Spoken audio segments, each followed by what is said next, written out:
You've probably watched this movie many times already, and so have I. But it's one of my favorite movies, and I thought I'd recap it as an excuse to watch it again. I hope you guys enjoy it. Let's get started. The movie opens 22 years ago in Royal Woods, Michigan. A young Lynn Sr. meets a young Rita, who's working as a crossing guard, and they fall in love at first sight to the tune of an upbeat song. The story follows their relationship from first date to marriage, to moving into their new house. As their family grows with the births of Lori, Lenny, Luna, Luan, Lynn Jr., Lincoln, Lucy, Lola, Lana, Lisa, and Lily, the song continues, emphasizing that life is better loud. Photos in an album capture key moments, like the kids fawning over baby Lincoln and the parents bringing the twins home from the hospital. In the final scene of the opening credits, toddler Lily hits the Loud House logo, transforming it into a castle. Cut to the present day, where Lincoln is giving Lily lessons on surviving in the large family, focusing on strategies to secure one of Dad's famous breakfast burritos on Burrito Saturday. Despite his man with the plan machinations, the other sisters beat them to the punch, sparking a chaotic burrito brawl. Mom breaks up the fight to inform them that each sister has a major activity today: Lori's golf tournament, Lenny's fashion show, Luna's concert, Luan's comedy competition, Lynn's soccer game, Lucy's mortician's club event, Lola's pageant, Lana's racetrack pit crew duty, and Lisa's science fair. The parents are overwhelmed trying to figure out how to get everyone where they need to be. Lincoln steps up to save the day, efficiently handing out each girl's equipment and getting them loaded into the family van. As the family's activities unfold, Lincoln provides crucial support, holding trophies, providing props, cheering them on, and taking photos. His assistance allows all the sisters to succeed at their events. At the end of the long day, the exhausted but proud family celebrates at Dad's restaurant. When a photo op of the kids is suggested, Lincoln ends up left out of the frame. Customers recognize the Loud sisters' achievements and swarm them for autographs and selfies. Lincoln is shoved out the door and locked out of the restaurant. Peering in the window, he watches sadly as everyone praises his sisters while he goes unrecognized for his contributions. A wistful song begins as Lincoln laments always being stuck in his sister's shadows and wishing he could be seen as special too. As the song ends, the scene transitions to him lamenting at the kitchen counter in Clyde's house. Clyde tries to cheer him up by pointing out Lincoln's unique talents, like his ace-savvy fandom, magic skills, and history knowledge. But Lincoln insists those things don't make him special compared to his sisters. Clyde offers his homemade Dream Puff cream puffs, which bring Lincoln to tears as he sobs that everyone but him is good at something. Clyde modestly says he's not actually that talented at baking, but Lincoln gestures to Clyde's wall full of baking awards and ribbons, saying it clearly runs in his best friend's family. In a flashback, Clyde explains how a trip to France introduced him to his expert baker relatives, Nana May, who owns a Paris bakery, Nana Colette, who had a crepe shop, and Nana Helena, who baked for French royalty. Their shared recipe books inspired Clyde to follow their footsteps. This gives Lincoln an epiphany about researching his own family's history. That evening at the Loud House, the kids scramble to get ready for bed, since the last one has to take the trash out for a month. In the chaos, Lisa's chemicals explode while Lynn Sr. and the girls argue over space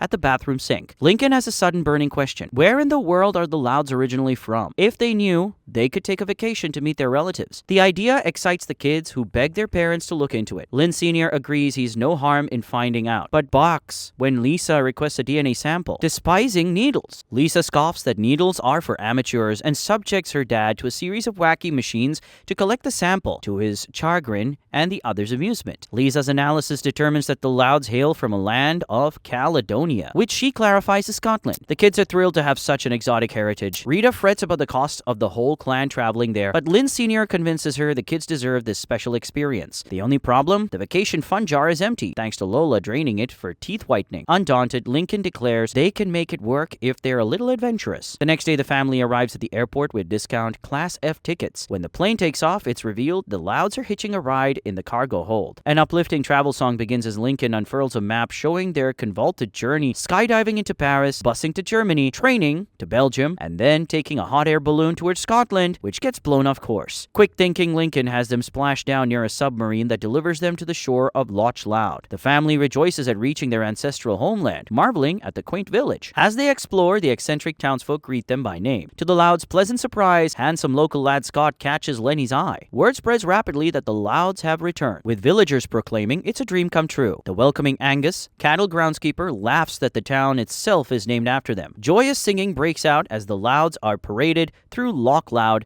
to the Grand Castle on a hill. Their astonished reaction captured along the way. away. Meanwhile, Bobby misinterprets Laurie's garbled call about loving Scotland as her breaking up with him for another guy. Determined to win her back, he sets off for Scotland by bike, with helmet for safety. Back in Loch Loud, Angus encourages the Louds to stay in the castle that's their ancestral home. This thrills everyone except the persnickety caretaker Morag. The Louds admire a painting of their doppelganger ancestor, with 10 daughters and 1 son resembling their own family lineup. Lincoln is thrilled to learn that his be-kilted look-alike was the revered Duke, the most special Loud of all. Inspired by this discovery, he eagerly tries on the role, hoping this connection to his heritage may finally help him be recognized as extraordinary. His sisters, amused by his enthusiasm, watch as he dives into his new persona. At dinner, Lincoln questions how to officially become Duke. Angus says it requires improving life for the townspeople. Lincoln vows to duke up the village, while the conniving Morag grumbles about the Louds disturbing his preferred peace and quiet. That night, Lucy summons the ghost of her ancestor, Lucille, startling the sleep-deprived family. Lucille is pleased to be home and meet her descendants after 400 years. The next morning, costumed Lincoln heads out to fulfill his ducal duties. While Morag deals with his siblings' chaotic antics and messy mishaps around the castle, Layla, the puppy dragon, meanwhile has doubled in size after Lily feeds her a pile of breakfast burritos. In town, Lincoln's well-meaning attempts to help, forcing his interest on the villagers, doing magic tricks, tossing out handkerchiefs, fall flat. Angus gently explains that to be a true leader, Lincoln must act for the people's benefit, not his own glory. Taking this to heart, Lincoln repairs the damaged bridge, earning cheers. However, crafty Morag, noticing Lincoln's desire for recognition, lures him into riding Layla like his Duke ancestor. As Lincoln proudly flies around town, Morag secretly uses the Dragonstone to send Layla on a destructive rampage. The horrified townspeople turn on Lincoln, who tries in vain to control the dragon. Morag slyly reveals that the Louds are only visiting tourists, intensifying the villagers' anger. Heartbroken and ashamed, Lincoln declares he doesn't deserve to be Duke and insists his family should leave Loch Loud. As their ship sails away, Morag celebrates, crowning herself Duchess and turning Layla completely against the townspeople. Sailing through stormy seas, Lincoln is downcast, unable to face the town he left in ruins. That night, Lucille urgently tells Lucy that Morag lied. The Louds returned 400 years ago, but their dragon was manipulated to turn against them, forcing them to leave. Lucille suspects Morag's ancestor, Aggie, orchestrated this, and that her hidden journal may hold answers. With the truth revealed and Lincoln at his lowest, the Louds regroup and devise a coordinated plan to confront Morag. Each sibling uses their unique talents to disorient Morag and Layla. Luan cracks jokes, Luna plays loud music, Lynn and Laurie launch projectiles, Lenny sets a fabric trap, and Lisa and Lola use a blinding light. Lucy acts as bait, with Lucille rescuing her from Layla's flames at the last second. Lincoln leaps onto Layla to fight Morag for the scepter, steering the dragon into the castle walls. Separated by the crash, Morag gloats as Lincoln's family is concerned, but Lincoln grabs the crown and tricks Morag into chasing him. Cornered at a cliff's edge, Lincoln distracts Morag with magic tricks, while Lily sneaks behind Layla and swipes the dragon stone. She tosses it to Layla, who obliterates it with fire breath, freeing herself from Morag's control. Enraged, Morag lunges at Lincoln for the crown. They struggle at the edge and fall with Lily, but Lincoln drops the crown to protectively embrace his sister. Layla catches the siblings, leaving Morag comically dangling from her claw. With Morag defeated and the Dragonstone destroyed, the Louds reunite in victory. Though Lincoln sacrificed his crown and dukedom, his sisters reassure him that his selfless deeds and love make him special. Lincoln realizes that being a devoted brother is the most meaningful title of all. The movie concludes with the Louds and Loch Lothians rebuilding in harmony. At a celebratory gala, past and present generations mingle, while Lincoln and the Duke share an approving nod. Confident the Loud legacy is secure with Angus as leader, the family departs for home on a hopeful note, forever changed by their wild Scottish adventure. So while Lincoln didn't gain a royal title, he returned with a renewed appreciation for his family, confident in his self-worth, an unbreakable bond of love, the greatest crown of all. The Louds sail into the sunset ready for whatever life brings next, knowing they can handle any challenge as long as they stick together. And that's it. What a beautiful ending to such a great movie. Please don't forget to leave us a like and subscribe to the channel if you have fun watching the video. And as always, thank you for watching. I'll see you in the next one.